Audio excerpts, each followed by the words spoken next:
భద్రాద్రి కొత్తగూడెం జిల్లా అశ్వారావుపేటలో ఓ chicken షాప్ల union మాఫియాలు తయారైంది. అధిక ధరలకు చికెన్లు విక్రయిస్తూ వినియోగదారుడి జేబుకు చిల్లు పెడుతున్నారు.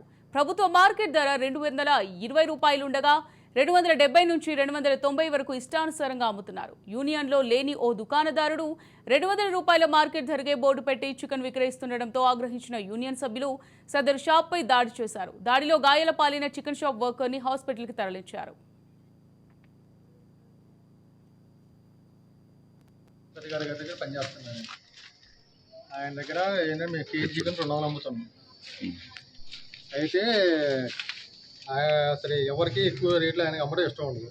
మేము ఏంటంటే కేజీ 200 అందరికీ కస్టమర్లకు అందుబాటులో అమ్ముతుంటే పక్క యూనియన్ షాప్ వాళ్ళు వచ్చేసి మాకు అమ్మద్దని చెప్పి బలవంతం పెట్టారు.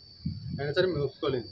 మేము పలక పెట్టేసి కేజీ 200 అమ్ముతుంటే ఇవాళ కొట్టుకాడు నా కొట్టుకాడికి వాదన దిగారు. అలా అని చెప్పేసి ఆయన యూనియన్ డబ్బులు కట్టామంటే యూనియన్ డబ్బులు కూడా కట్టేశారు.